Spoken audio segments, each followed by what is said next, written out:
बिस्मिल्लाहिर्रहमानिर्रहीम। अस्सलाम वालेकुम नाज़रीन, आप देख रहे हैं फोर कॉर्नर्स विद तारर। मैं हूँ शाज़िया नैयर और मेरे साथ साजिद तारर साहब मौजूद हैं। अस्सलाम वालेकुम साजिद साहब, कैसे हैं आप? Alhamdulillah, thank you so much. Assalamu alaikum, Shazia, to you and your viewers. Thank you so much.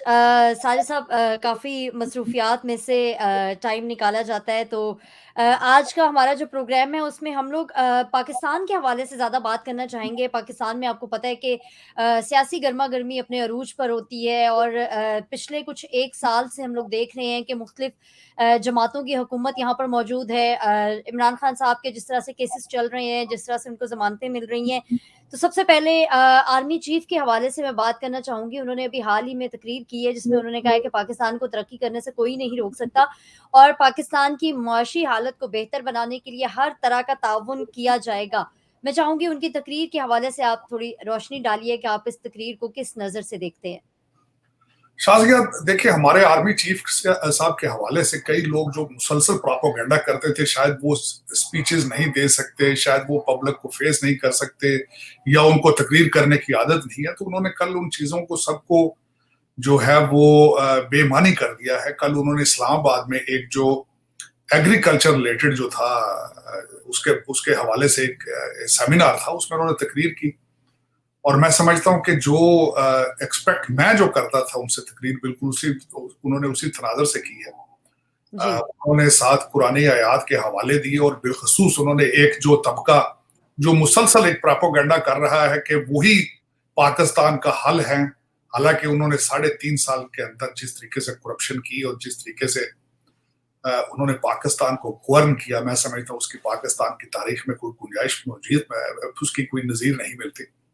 जिस तरीके से उन्होंने जादू टूने का एक जो नया सिलसिला शुरू किया था जिसके जरिए गवर्नमेंट चलाते रहे हैं, मैं यहाँ पे ये एक बात मुझे मेरे ज़हन में आ चुकी है कि बाजवा साहब के हवाले से किसी जगह पे कोट किया गया कि एक दफा उन्होंने जब वो मिले हमारे अमीरुल मोमिनीन को, तो उन्होंने कहा कि मेरी वाइफ जो है उसको हर किस्म की चीज का 48 घंटे पहले पता चल जाता है।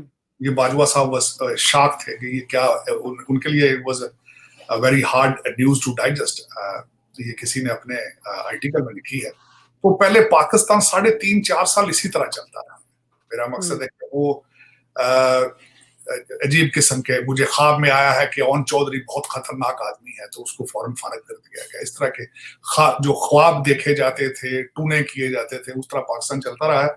और उन्होंने आके कुरानी आयात का साथ हमारे आर्मी चीफ साहब ने हवाले दिए हैं कि मायूसी गुनाह है और इसके कुफर है सारा, कि किसी चीज को बदजन करना, प्रोपेगेंडा करना। और बिलखसूस मैं यहाँ पे जो बात दर हकीकत उस एग्रीकल्चर कन्वेंशन की भी करना चाहूंगा, और एग्रीकल्चर जो मनसूबा है जिसमें हमारी अब अफवाज पाकिस्तान उसके अंदर एक रोल अदा करना चाहती है, उसको कई लोग मुसलसल तनकीद का निशाना बना रहे हैं, लेकिन मैं उसके हक में हूँ। मैं उसके हक में क्यों? जी देखें, उसका ऑब्जेक्टिव क्या है? उसका ऑब्जेक्टिव पाकिस्तान की तरक्की है। उसका ऑब्जेक्टिव ये नहीं है कि फौज करे या कोई और करे। कोई भी काम पाकिस्तान की तरक्की हो, कोई भी करे, मैं समझता हूं उसको सपोर्ट करना चाहिए। और बिलखसूस यहाँ पे अफवाज पाकिस्तान जो कि एक ऑर्गेनाइज इंस्टीट्यूशन है, जो एक कमांड लेता है, एक यूनिफॉर्म्ड है, अगर वो पाकिस्तान की तरक्की के लिए कुछ स्टेप उठाना चाहिए तो मैं समझता हूँ हर पाकिस्तानी को सपोर्ट करना चाहिए, और मैं तो इसकी सपोर्ट करूंगा। उसके पीछे वो जो कल एक कन्वेंशन हुआ है उसके पीछे सऊदी अरेबिया और चाइना की इन्वेस्टमेंट आएगी और उनके साथ डील्स साइन की जाएंगी। और एग्रीकल्चर का जो पिछला इनकलाब था वो 60 के दहाइयों में आया था, और वाकई ही उस वक्त पाकिस्तान अपने ज़रई अजनास के अंदर खुद गुफील हो चुका था। और अब उसी तरह का एक प्रोग्राम, नया सेटअप जो है वो किया जा रहा है। मेरी तो दुआ है, और जिस तरीके से हमारे आर्मी चीफ साहब ने भी कल फरमाया है कि अगर ये मंसूबा चलता है तो 1 साल के बाद आपको इसके रिजल्ट आने शुरू हो जाएंगे। मैं समझता हूं कि देखें, अभी तक अगर जो हमारे आर्मी चीफ साहब का बैकग्राउंड देखा जाए तो मैं समझता हूं कि आप बिल्कुल भी उनके किरदार के ऊपर कोई भी उंगली आप नहीं उठा सकते कि इनके माजी के अंदर ये किसी गलत चीज में इन्वॉल्व थे, या इनकी सोच, उनके इरादे जो है पाकिस्तान के लिए वो इज नॉट पैट्रियाटिक।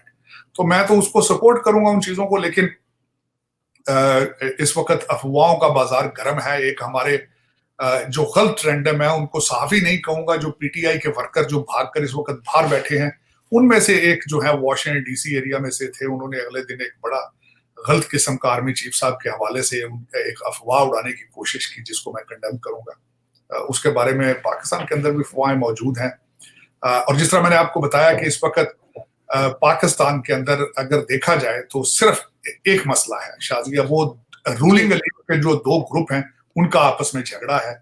एक रूलिंग एलीट का ग्रुप जो वो सीपैक बनाना चाहता है, दूसरा रूलिंग एलीट का ग्रुप जो है उसको रोकना चाहता है।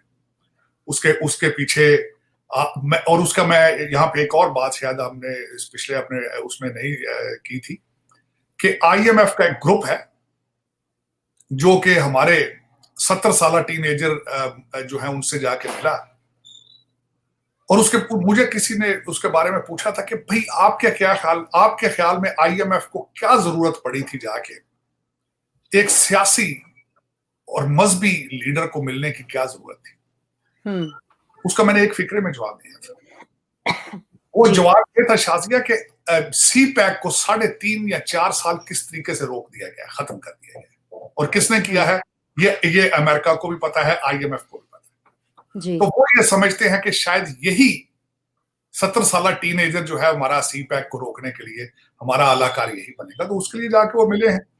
उसमें जाके अब मुझे एक और बात किसी ने पूछी कि आपका क्या ख्याल है जो इलेक्शन की बातें उसमें की गई हैं, इलेक्शन की जमानतें दी गई हैं, उसके बारे में आपका क्या ख्याल है? जी, दर हकीकत मेरा तो मशवरा ये था कि पाकिस्तान के फॉरेन मिनिस्टर को लेटर लिखना चाहिए था अमेरिका को, अमेरिकन व्हाइट हाउस को और कांग्रेस को लिखना चाहिए था कि this is direct interference into our internal matters. और कि ये कौन होते हैं पाकिस्तान के इलेक्शन के बारे में डिसीजन करने वाले या लेने वाले या पूछने वाले? अब मैं उस हवाले से अगर ये पूछूं, अगर पाकिस्तानी प्राइम मिनिस्टर इस वक्त लेटर लिखे कि अमेरिका के अंदर जो इलेक्शन है वो फ्रॉड हुए हैं, क्योंकि इस वक्त आधा अमेरिका समझता है कि इलेक्शन चोरी किए गए थे मेल इन वोटिंग की वजह से, फिर इन पे क्या गुजरेगी? ये डायरेक्टली इंटरफेरेंस होता है किसी दूसरे मुल्क की सॉवरेनिटी के अंदर जाके पोक करना। पाकिस्तान का एक बाजू इन्होंने मरोड़ रखा है आईएमएफ की वजह से और उस वजह से, और तभी जाके इस तरह की हरकत करते हैं, और ये बैकफायर करती है हमेशा अमेरिकन। अगर तुम इतने ही ताकतवर थे तो सऊदी अरेबिया को चाइना जाने से रोक लेना था भाई। अगर आप इतने ताकतवर थे तो अफगानिस्तान से जलीलो ख्वार होके क्यों निकले हो? अब पोकिंग कर रहे हो, जाके अपने एजेंटों को जाके तकबीयत पहुंचाते हो, उनसे मुलाकातें करते हो और कहते हो कि इलेक्शन हम कराएंगे। तुम कौन होते हो इलेक्शन कराने वाले? ये पाकिस्तान का इंटरनल प्रॉब्लम, कराए इलेक्शन ना कराए, हु केयर्स? तुम्हें इस चीज की क्या प्रॉब्लम है? अफगानिस्तान के पैसे अभी तक दबा के बैठे, उनसे पहले डील करो। या दूसरे मसाइल है, ताइवान इस वक्त यूक्रेन के हवाले से देखा जाए, यूक्रेन भी इनसे संभाला नहीं जा रहा, ख्वाब ये आगे देख रहे हैं ताइवान के। लेकिन देखें अब आगे आने वाले दिनों में क्या होता है। लेकिन ये जो आपने बात की है कि कल हमारे आर्मी चीफ साहब ने जो स्पीच दी, मैं समझता हूं कि this is what I was expecting from him. मैं ये जरूर कहूंगा कि उनको चाहिए जल्द अज जल्द इन चीजों से फारिग होकर, और उन्होंने एग्रीकल्चर रेवोल्यूशन की जो बात की है वो इकोनॉमी पे ही दर हकीकत है, बड़ा अच्छा स्टेप लिया, लेकिन और भी मजीद स्टेप्स लिए जाएं ग्वादर के हवाले से, सी पैक के हवाले से। मेरे ख्याल में आर्मी चीफ साहब को फौरन ये जो रिलीजियस पार्टी है इसका केस फौरन बंद करके आगे चला के मिलिट्री कोर्ट्स में, मेरे ख्याल में इनको इकोनॉमी पर तवज्जो देनी चाहिए, जो कि पाकिस्तान का वाहिद हल वही है। टेक्सटाइल पर तवज्जो देनी चाहिए। करीबी ममालिक जो है भारत, ईरान, अफगानिस्तान, चाइना के साथ ओपन ट्रेड करना चाहिए। और मेरे ख्याल में और अब पाकिस्तानी ये जो टीनेजर जो बच्चे हैं जो इस वक्त टिकटॉक पे चढ़े हुए हैं, इनको राह रास्त पर, सराते मुस्तकीम पर लेकर आए। इनके माँ बाप को समझाएं कि खुदारा ये मजहबी कल्ट को फॉलो करने की बजाय मैथ और इंग्लिश पे तवज्जो दो, पढ़ाई पे तवज्जो। साजिद साहब, अब बात आई गई है अमीरुल मोमिनीन के हवाले से, तो चलें उसके ऊपर भी मैं चाहूँगी बात करें। सुना जा रहा है कि बहुत से लोग वादा माफ गवाह बनने के लिए राजी बैठे हुए हैं, और ख़ास तौर पे नाम लिया जा रहा है उस्मान बुज़दार साहब का कि वो बुशरा बीबी के खिलाफ वादा माफ गवाह बनने के लिए तैयार हैं और उनको वादा माफ गवाह के तौर पर सामने लाया जा सकता है। आप इस तमाम तर सूरत हाल पर क्या कहना चाहेंगे? देखें, आज की सबसे बड़ी गर्म जो खबर है, जो गर्म है इस वक्त इस्लामाबाद के अंदर आज की, जी, वो उस्मान बुज़दार साहब के हवाले से थोड़ी सी ये खबर पुरानी हो चुकी है। आज की सबसे खबर जो बड़ी ये थी, आजम खान जो इनके प्रिंसिपल सेक्रेटरी थे वो तैयार हो चुके हैं। उस्मान बुजदार साहब जो हैं उनकी गिरफ्तारी की खबरें दो तीन दिन से चल रही है। और वादा माफ बनने के लिए तो यहाँ तक हमारे वाडा साहब हैं जो कि पीटीआई के लीडर ही थे, वो तो कहते हैं कि घर के अंदर से भी कई लोग जो हैं उनसे बातचीत हो रही है, वो भी वादा माफ बनेंगे। और एक लिस्ट मौजूद है। और यहाँ पे जो आज की सबसे बड़ी खबर थी आजम खान साहब के हवाले से कि दर हकीकत जो प्रिंसिपल सेक्रेटरी होता है गवर्नमेंट वही चलाता है। वजीर आजम ज़बानी कलामी अपने अहकाम देता है लेकिन हर चीज के ऊपर साइन वही करता है। और आजम खान साहब जो थे वो ना सिर्फ वो खान साहब के अहकामात मानते थे, सुना घर से भी सारी वो जो थी मैडम जो काला मैजिक था वो उनसे भी जो सारी इंस्ट्रक्शंस लेते थे और वो भी फैसले वो हर चीज वही डिलीवर करते थे अफसोस के साथ। तो वो सुना है कि तैयार हो चुके हैं। और आजकल रिसेंटली वो जो इनके जो एहतसाब के जो थे मशीर शहजाद अकबर साहब, वो भी आजकल नए ट्वीट भी कर रहे हैं और वो भी काफी कभी नवाज शरीफ साहब की तारीफें करते हैं, कभी कुछ करते हैं। लेकिन ये कि वादा माफ लोगों की भी एक लिस्ट तैयार हो चुकी है। और हकीकत कहते हैं जो नैब के कवानीन के अंदर तरमीम की गई थी वो आजम खान साहब के हवाले से की गई थी ताकि वो अपने कोई स्टेटमेंट दे के कल को उससे मुकर ना सके। लेकिन मैं समझता हूं कि सबसे ज्यादा जो डैमेजिंग होगा हमारे जो अमीरुल मोमिनीन के लिए सबसे ज्यादा खतरनाक जो गवाही होगी वो आजम खान साहब की होगी। दूसरे लोगों पे भी इल्जामात मौजूद हैं। एक बाजार गर्म था, ये मेरी अपनी स्टेटमेंट नहीं है, वॉल स्ट्रीट जर्नल की स्टेटमेंट है कि the most corrupt cabinet in the history of Pakistan, most corrupt cabinet जो थी वो हमारे रियासत मदीना के ठेकेदार की थी, जिनकी हर तकरीर शुरू होती है अय्या का नाबुदु व अय्या का नस्ताईन। तो अपने 3.5 साल के अंदर जो उन्होंने किया है, मैं समझता हूँ इस पे आने वाले दिनों पे फ्यूचर में किताबें लिखी जाएंगी। लेकिन ये कि दुख के साथ मैं ये कहूंगा, देखें दूसरे लोगों के ऊपर भी करप्शन के इल्जामात मौजूद हैं, ये मैं नहीं कहता, लेकिन उन्हें इस्लाम नहीं बेचा। वो अपनी तकरीर के अंदर अय्या का नाबुदु अय्या का नस्ताईन और रियासत मदीना की ठेकेदारी नहीं लेते रहे। देखिए दूसरों के इल्जामात फेयर एंड फेयर रहे ना, मतलब जो वो कर रहे थे वो दिखा भी रहे थे, साथ में उन्होंने मजहब का लिबादा नहीं ओढ़ा और ना ही मजहब को एक टूल बनाकर इस्तेमाल किया गया। दूसरा ये है कि पनामा लीक का जो कुछ भी हुआ था अगले चुप करके निकल गए वहां से। उन्होंने पाकिस्तान जलाने की कोशिश नहीं की। आज की स्टेटमेंट, इनकी 2-4 दिनों की स्टेटमेंट देखे जाए, ऐसा एक बंदा कंफ्यूज है और ऐसे खतरनाक सिग्नल दे रहा है यूथ को। आज भी मैं हैरान हूं कि हमारी एजेंसियां या दूसरी इसको रोकने की कोशिश नहीं करते। आज भी वो बंदा मुसलसल यूथ को कह रहा है कि अगर मुझे पकड़ा गया तो आराम से ना बैठना, इस गुलामी से मौत अच्छी है। और फ्रांस का देख लो कि वहां पे आग किस तरह लगी है, तुमने भी आग इस तरह ही लगानी है पाकिस्तान को। तो ये आज भी उसका इरादे इसी तरह के हैं। पता नहीं फिर आज इसको पकड़ा नहीं जा रहा, इसको रोका क्यों नहीं जा रहा। लेकिन वो हमारे बच्चों को आज भी वही गलत मशवरे दे रहा है, हालांकि अपने बच्चे लंदन में बैठे हैं। इसको चाहिए था कि अपने बच्चों को ला के बिठा के उनको भी कहे कि ये इससे बहुत अच्छी है और मेरा मिशन आगे लेके चलो। लेकिन ये कि वो आपके बहनों भाइयों पे वो कैपिटलाइज करता है, आपके बच्चों की छातियां आगे करता है गोलियों के लिए। अपने बच्चे कासम कहता है कासम पड़ेगा लंदन में और एयर कंडीशन में। देखिए ना साजिद साहब, जो 9 मई को हुआ उसके जो लोग पकड़े गए हैं उनके पीछे तो कोई भी नहीं गया। उनके वालिदैन हैं जो जलीलो ख्वार हो रहे हैं अपने बच्चों तक रसाई हासिल करने के लिए, लेकिन पार्टी की तरफ से तो देखें कुछ भी नहीं किया गया। बस के नीचे फेंक दिया था शाजिया। पार्टी ने तो फौरन कह दिया था ये एजेंसियों के लोग हैं, हमारे लोग ही नहीं है। लेकिन बात ये है ना कि मजहब जब वो बेचता है चूरन मजहब का, जब वो कहता है कि मैं पीरो मुर्शिद हूं, तो फिर लोग उसमें मस्त हैं। जिस तरह आपको पता ही है मेरा मकसद, एक मजहब एक ऐसी चीज होती है, 2 चीजें बड़ी खतरनाक हैं डेवलपिंग कंट्रीज के अंदर, थर्ड वर्ल्ड कंट्रीज में, जो सियासतदान मुसलसल बेचते हैं और बिकती है। एक मजहब है, दूसरा गद्दारी है। इसने दोनों चीजें खिलाई। इसने कोई पीछे कोई ऐसी चीज तो छोड़ी नहीं ना। कोई मेरा मकसद कोई तीसरा सियासतदान भी कोई नया मंशूर लेके आ सके। इसने तो फौज से वफादारी छीन ली है, इसने तो फौज से वतन की मोहब्बत भी छीन ली है। इसने तो छोड़ा कुछ नहीं, पीछे बचा ही कुछ नहीं। अब इसने तो कोई हर चीज चलाई, अमेरिका की दुश्मनी चलाई, फिर उनके पांव में जाकर लेटता है, फिर उनको कहता है मेरे हक में स्टेटमेंट है, तो फिर यहाँ लाबियां कराता है, मिन्नतें तरले हो रही हैं, कांग्रेसमैनों को मिल रहा है, कांग्रेसमैनों को रिक्वेस्टें कर रहा है और 60 कांग्रेसमैनों के लेटर आ रहे हैं। पहले 55 जलसे किए हैं उस साइफर के ऊपर, पहले अमेरिका के खिलाफ निकालता रहा कि जिहाद करो मेरा, लेकिन कौम इसका कसूर नहीं है, इसका नहीं कसूर। उन माँ बाप का कसूर है जो बच्चों को शाम को देखते नहीं है कि घर आया कि नहीं आया, जो बच्चे देख नहीं रहे कि हमारी बच्चियां कहां रात 3 बजे तक जाके नाचती फिर रही हैं जलसों में। उन माँ बाप का कसूर है। और दूसरा एक फैशन है आजकल, मैं ये भी बता दूं शाजिया, वो क्या है जी, फैशन, जी। दुख के साथ हर करप्ट आदमी जो है, हर करप्ट अफसर है, उसकी बीवी और बच्चे वो पीटीआई सपोर्टर है।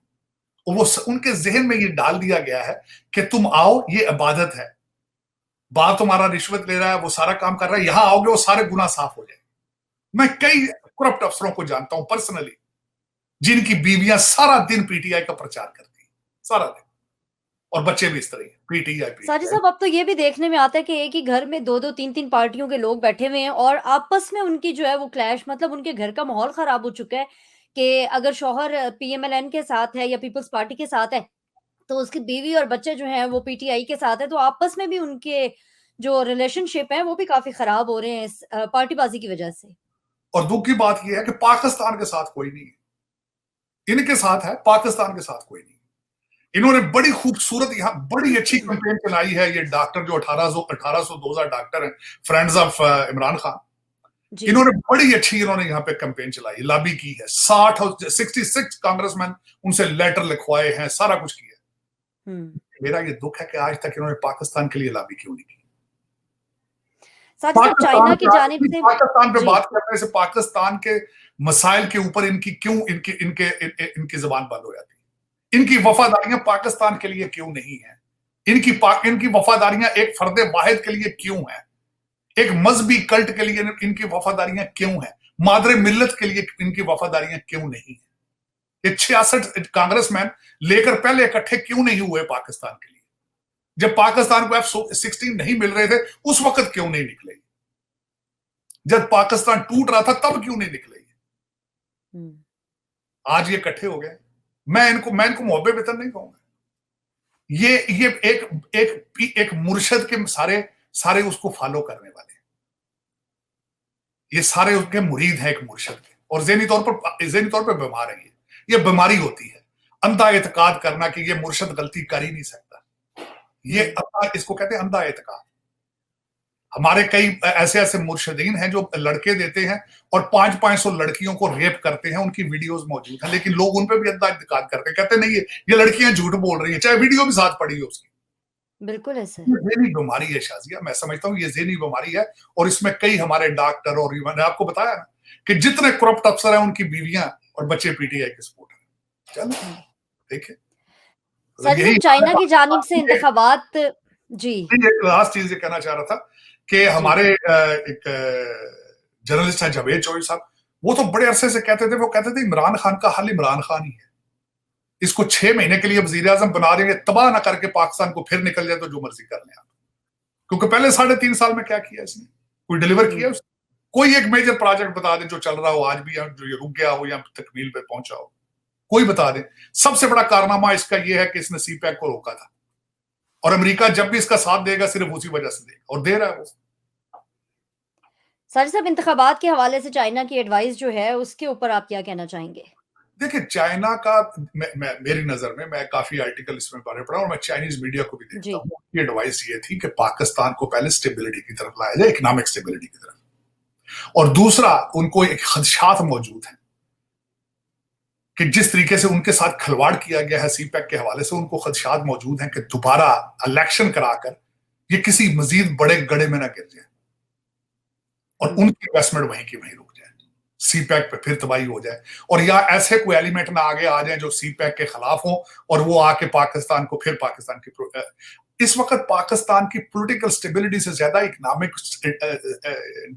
जो मुश्किलात हैं वो ज्यादा गंभीर है अगर देखा जाए। अब पता नहीं वो खबर ठीक है या नहीं ठीक है। यूरो एशियन एक न्यूज़पेपर है, उन्होंने अगले दिन खबर दी थी कि पाकिस्तान आर्मी ने अपनी मिलिट्री एक्सरसाइजेज इस साल के आखिर तक मुअख्खर कर दी हैं क्योंकि उनके पास पेट्रोल नहीं है। तो अगर ये डिफेंस के हालात ये हैं तो इलेक्शन करके आप क्या उसमें से हासिल कर पाएंगे? अगर इलेक्शन पाकिस्तान का हल है तो दिन में 3 दफा कराएं, लेकिन ये हल मौजूद नहीं है। ये क्या होगा इलेक्शन के बाद? मुझे आज पूछ लें फिर क्या होगा? फिर थोड़ी थोड़ी जिस तरीके से आजकल सीट एडजस्टमेंट हो रही है, सारी पार्टियां थोड़ी थोड़ी सीटें लेंगी, एक मखलूत और कमजोर हुकूमत बनेगी, वो क्या डिलीवर कर पाएगी? पाकिस्तान की मुआशी मसाइल का हल वो है कि एक टूटी फूटी हुकूमत जो आए, जलीलो ख्वार आपस में लड़ते रहें। आज क्या हो रहा है? आपकी मिनिस्ट्रियां पीडीएम ने आपस में तकसीम कर रखी हैं और उनका आपस में कोई कोऑर्डिनेशन नहीं है। लेफ्ट हैंड को नहीं पता राइट हैंड क्या कर रहा है। कभी हुकूमतें इस तरह भी चली, 86 वजीरों के साथ हुकूमतें कभी चली, और इस तरह की आगे आ जाएगी। ये उनकी एडवाइस, मैं इसको ठीक समझता हूं, मैं बिल्कुल समझ। आपको इस वक्त इंटरम सेटअप चाहिए एटलीस्ट 1 साल के लिए। एक्सपर्ट आए, टेक्नोक्रेट आए, पाकिस्तान को मुआशी तौर पर पहले अपने पांव पे खड़ा करें, फिर उसका इलेक्शन करें। और दूसरा मेरा उस पर इलेक्शन के हवाले से एक मैं पहले नहीं समझता था, आज मैं समझता हूं जरूरी। अब वो मैं उसकी बात ये करना चाहूंगा कि बार बार मुस्लिम लीग नून की तरफ से कहा जाता है कि हमें लेवल प्लेइंग फील्ड चाहिए। वो लेवल मुझे एक्सप्लेन करने दें कि वो लेवल प्लेइंग फील्ड क्या है। जी। आपने उस वक्त इस इमरान प्रोजेक्ट के पीछे पाकिस्तान के अरबों रुपयों का नुकसान किया है, इसको प्रमोट करके। खुद हमारे खान साहब इस चीज की गवाही दे चुके हैं कि मेरा बजट भी पास कराना होता था तो एजेंसियों के लोग उठा के लाते थे एमएलए को। मरहूम आमर लियाकत ने कहा था कि मैं आया नहीं हूं, लाया गया हूं। बिल्कुल। तो उसके साथ नुकसान किसका था? और दूसरा, आज भी वो सेनेटर सदीकी साहब ने एक आर्टिकल लिखा है कि किस तरीके से आसफ सईद खोसा साहब ने और दूसरे चीफ जस्टिस ने मिलकर किस तरीके से पनामा लीग का, और वो मैसेज जो उन्होंने, असद उमर ने भी कहा है और खान साहब ने खुद कहा है कि मुझे आसफ सईद खोसा ने कहा कि सड़कों पे क्यों फिर रहे हो, हमारे पास आओ। और फिर देखा है, कौम ने सारी देखा है कि बंद जो बैंक बंद हो चुके हैं, उनकी हाथ से लिखी हुई रसीदों के ऊपर सादिक और अमीन का सर्टिफिकेट डिलीवर कर दिया गया।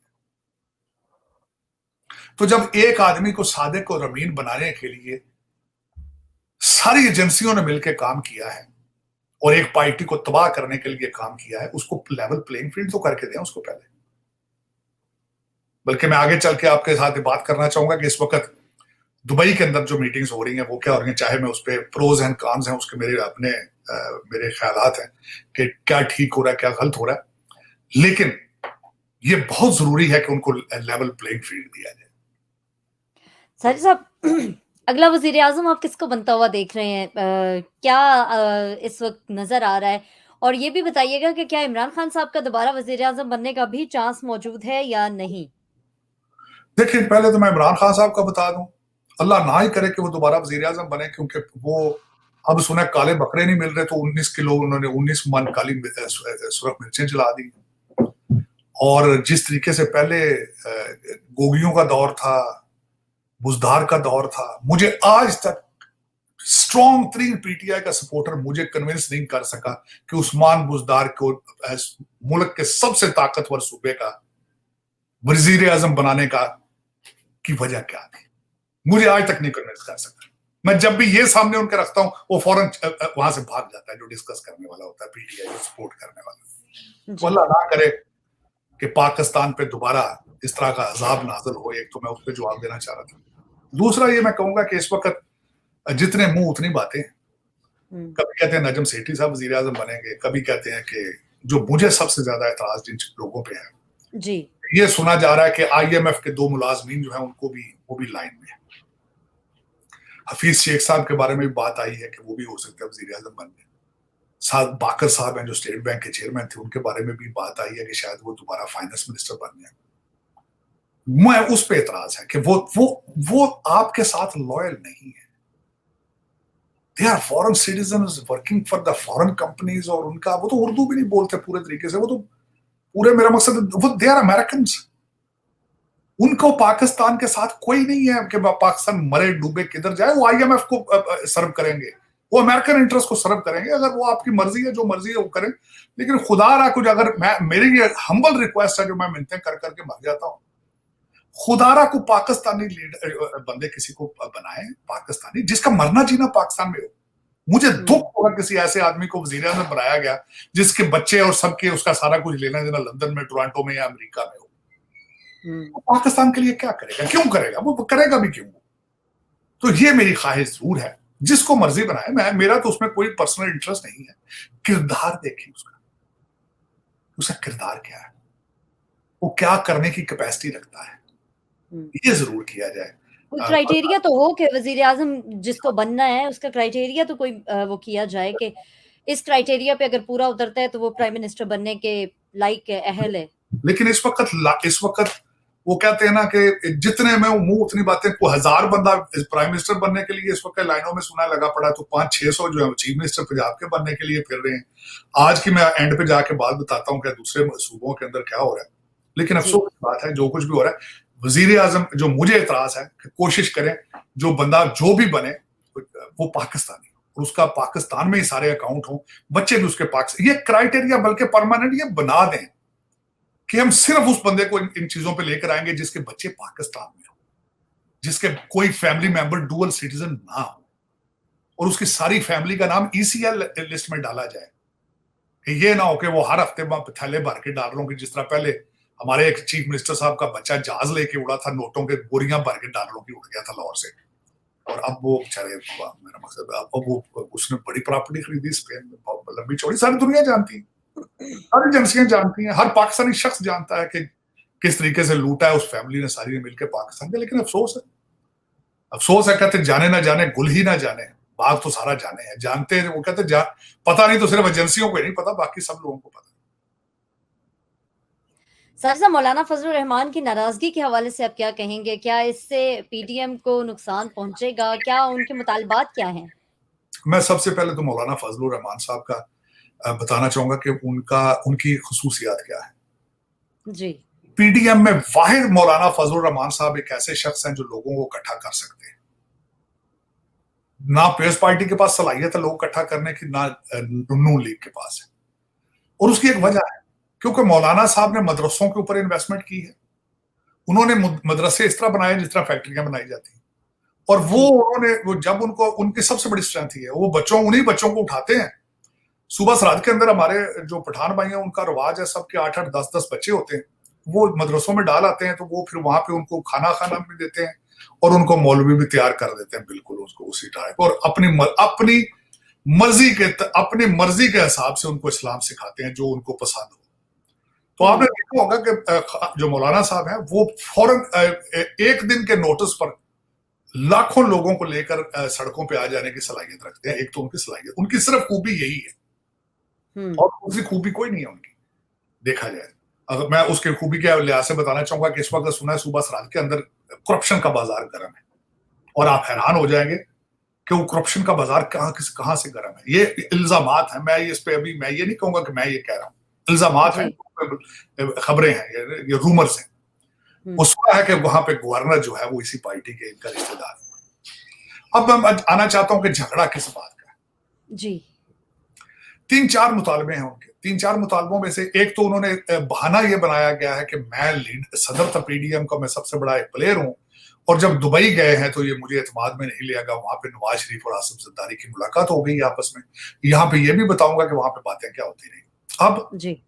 दुबई के अंदर जो अच्छा, एक तो उनको एतराज ये था, तो उस पे उनका ये एतराज तो खैर बजा था, उस पे नवाज शरीफ साहब ने शहबाज शरीफ साहब को कहा कि इनको बुला के राजी किया जाए। उनको बुलाया गया, वो आए इस्लामाबाद, अपने बेटे के साथ खाना शाना खाया, लेकिन सुना है कि वो वहां से मुतमिन होकर नहीं गए, नाराजगी खत्म नहीं हो सकी। अब उनके मुतालबात क्या है? मुतालबात उनके जी, ये है, एक तो वो कहते हैं निगरान सेटअप के अंदर भी मुझे, एक तो वो कहते हैं सदर का कैंडिडेट मैं सदर मुझे बनना चाहिए। फिर वो कहते हैं निगरान गवर्नमेंट के अंदर सूबा सरहद जो है वहां पे गवर्नमेंट मेरी हो, और सूबा बलोचिस्तान के अंदर भी गवर्नमेंट मेरी हो। फिर वो कहते हैं कि उसके बाद सीट एडजस्टमेंट भी मेरे साथ की जाए, और फ्यूचर में इलेक्शन के बाद भी ये दोनों सूबों की हुकूमतें मेरे पास हो, सूबा सरहद की भी और सूबा बलोचिस्तान की।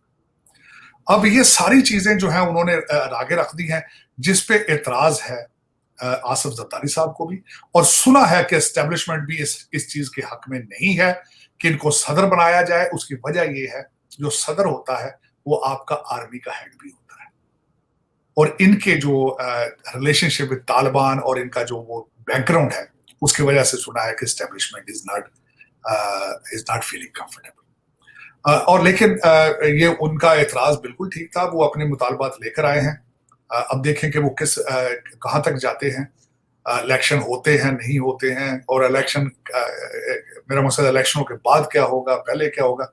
लेकिन मेरी जो सबसे बड़ी जो ख्वाहिश है कि पाकिस्तान में सी पैक अपने अपने इख्तिताम पर पहुंचे और उसके बाद ग्वादर में बेहतरी हो, एग्रीकल्चर रेवोल्यूशन जो सोचा जा रहा है। और आज की बात सबसे बड़ी तो हमने की नहीं है कि $2 बिलियन जी। पहुंच चुका है पाकिस्तान में सऊदी अरेबिया की तरफ से। और ये भी देखा सुना जा रहा है कि चाइना और सऊदी अरेबिया जो पाकिस्तान के एग्रीकल्चर सेक्टर में भी और पाकिस्तानी इकानमी को सपोर्ट करने के लिए वो तैयार है। लेकिन मैंने हमेशा ये कहता रहा हूं शाजिया कि पाकिस्तान के अंदर डॉलर लाना इतना मुश्किल नहीं है, उन डॉलरों को रोकना मुश्किल है। क्योंकि बचाना ज्यादा मुश्किल है। बचाना ये फॉरेन, क्योंकि आपके जो रूलिंग एलीट है, चाहे ब्यूरोक्रेसी हो, जुडिशरी हो, जो भी हो, उन सब के बच्चे लंदन बैठे हैं और लंदन में महंगाई अरूज पे है आजकल, और उनको बहुत ज्यादा पैसों की जरूरत है। ये $1-2 बिलियन तो वो पंजाबी में कहते हैं ना, ये खा के वो डकार भी नहीं मारते, उनको तो इतनी भूख लगी हुई है। तो मेरा सबसे बड़ा यही रिक्वेस्ट होगी जो पाकिस्तान के हमदर्द हैं लोग, जो पाकिस्तान के चलाने वाले हैं, अकाउंटेबिलिटी क्रॉस द बोर्ड, और ईसीएल की लिस्ट को जरा बड़ा कर दें, और ये जितनी रूलिंग एलीट करप्ट है इनके नाम और इनके बच्चों की फैमिलीज के नाम ईसीएल में डालें, अगर पाकिस्तान आपने बचाना है। साजिद साहब, भारत के हवाले से भी खबर है कि फ्रांस से राफेल तैयारे और डिफेंस इक्विपमेंट खरीदा जा रहा है। आप क्या समझते हैं, भारत को इतने डिफेंस इक्विपमेंट की क्या ज़रूरत है?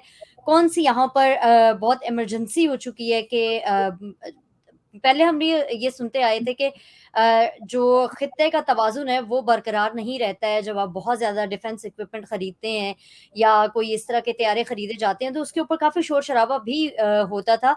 लेकिन अब तो बिल्कुल मुकम्मल खामोशी होती है, जो मुल्क जितने मर्ज़ी चाहे वो ये खरीदारी कर सकता है। तो ये तमाम तर सूरत-ए-हाल आप नहीं समझते हैं कि भारत को खित्ते में सबसे ज़्यादा खतरनाक भी बना सकती है? देखें, इस वक्त भारत, दो चीजें मैं बताना चाहूंगा। जब भी आपके पास जी। सरप्लस पैसा हो, और जब सरप्लस पैसा आता है तो आप दो चार चीजें करते हैं, ये इंसानी एक जिबिलत है। एक तो वो लीडरशिप चाहता है, लीडरशिप के बाद वो एक स्ट्रॉन्ग, अपने आप को स्ट्रॉन्ग करना चाहता है कि लोग उससे डरें और उसके ऊपर अटैक ना करें, उस पर उसकी सुप्रीमेसी हो उस रीजन के अंदर। वो अल्टीमेटली वो भारत की बुलंदियों पे है, इकानमी उनकी स्ट्रॉन्ग है, लीडरशिप उनकी स्ट्रॉन्ग है। और उसके साथ मैं ये बताना चाहूंगा कि दुनिया, आप जिस तरह आप बता रही हैं, कर रही है, दुनिया के अंदर हकीकत हालात उतने ठीक भी नहीं है। यूक्रेन की वार जो है उसको एक टेस्ट समझा जा रहा है फॉर द ताइवान, कि इसके बाद जब भी यूक्रेन जो है वो स्लो डाउन होगा तो अगला जो है, अगला युद्ध जो है वो जाके लगेगा ताइवान के अंदर। और जितने इस वक्त ड्रोन टेक्नोलॉजी और सारे तजर्बे किए जा रहे हैं वहां पे, ये सारी चीजें वहां चलेंगी जाके। अब उसमें आपने देखा है कि अमेरिका और भारत जो अलायंस है, उसके America is relying on India to protect the American interest in South Asia. तो उसके अंदर वो अपने आप को स्ट्रॉन्ग करना चाहते हैं। राइफल तैयारे उन्होंने खरीदे हैं, उन्होंने सबमरीन्स खरीदी हैं फ्रांस से इस वक्त, उनके पास पैसे हैं, और वो उसको मसल्स भी फ्लेक्स करेंगे, अपने आप को प्रोटेक्ट करके रखेंगे। और दर हकीकत एक खदशात इस वक्त अगर देखा जाए तो जो इस वक्त खदशात ये है कि भारत, देखें, भारत और चाइना एक दूसरे को, यहाँ पे कुछ लेटर भी लिखे, आर्टिकल भी लिखे गए पिछले दिनों में कि अमेरिका का इंटरेस्ट जो है वो भारत प्रोटेक्ट कर सकेगा या नहीं कर सकेगा। मेरे ख्याल में Bharat is playing very smart. वो अमेरिका को जितना ये एक्सपेक्ट कर रहे हैं उतना कुछ नहीं देगा, वो चाइना को कन्फ्रंट नहीं करेगा बिल्कुल भी, क्योंकि और साथ उनके ट्रेड रखेगा। इस वक्त भारत की तरक्की का सीक्रेट सबसे बड़ा ट्रेड है उनका, और उनका नॉन एग्रेशन उनका बिहेवियर है। लेकिन अल्टीमेटली वो चाइना को भी सिग्नल देना चाहते हैं कि don't try to mess with us, और वो उसी लिए अपनी आर्मामेंट्स जो है वो बढ़ा रहे हैं, कर रहे हैं मेरे ख्याल में। और दूसरा, इस वक्त अगर देखा जाए तो जब अगर ये ताइवान में जाती हैं चीजें, उससे फायदा होगा भारत को मेरे ख्याल में। मैं तो ये भी सोच रहा हूँ कि पाकिस्तान को भी फायदा होगा अगर ताइवान का कॉन्फ्लिक्ट अगर शुरू होता है। पाकिस्तान की अहमियत, इस वक्त पाकिस्तान इररेलेवेंट हो चुका है, पाकिस्तान फिर दोबारा रेलेवेंट हो जाएगा। और अगर उसमें पाकिस्तान की किस्मत बदल सकती है अगर अकाउंटेबिलिटी हो, वरना पैसे जाएंगे तो शाम को लंदन पहुंच जाएंगे, उसके अलावा कुछ भी नहीं है। लेकिन इस वक्त अगर मेरे ख्याल में देखा जाए तो Pakistan is moving towards the right direction. China, Saudi Arabia और उस अलायंस के साथ जो है वो they are getting aligned with them. मेरे ख्याल में it's a good bloc versus an American bloc. और दूसरा जो मैं बात आपको बताना चाह रहा था, आप कह रहे थे उस खत्ते में स्टेबिलिटी, स्टेबिलिटी के लिहाज जी। से जो $85 बिलियन का असला जो डंप करके अमेरिकन आए थे, वो सारा का सारा टेररिस्टों के और ब्लैक मार्केट में बिकेगा। तो वो रीजन के अंदर अगर आप देखें तो रीजन में आपको डिफेंस की जरूरत होगी। आपने देखा होगा उसमें कई किस्म का असला जो है इस वक्त पाकिस्तान में चल रहा है, स्पेशली नाइट विजन गॉगल्स जो ये अमेरिकन छोड़ कर आए थे, वो बिक भी रही है पाकिस्तान में और इस्तेमाल भी हो रही है। तो रीजन कभी भी पीसफुल नहीं रहेगा और उसमें भारत जो है वो मेरे ख्याल में they are justified to buy the Rafale and submarines. बहुत शुक्रिया साजिद साहब, प्रोग्राम का वक़्त खत्म हुआ चाहता है। अगले प्रोग्राम तक के लिए नाज़रीन मुझे और साजिद साहब को इजाज़त दीजिए। अपना बहुत ख्याल रखिएगा। अगले प्रोग्राम में हम फिर हाज़िर होंगे। तब तक के लिए अल्लाह हाफ़िज़। पाकिस्तान जिंदाबाद।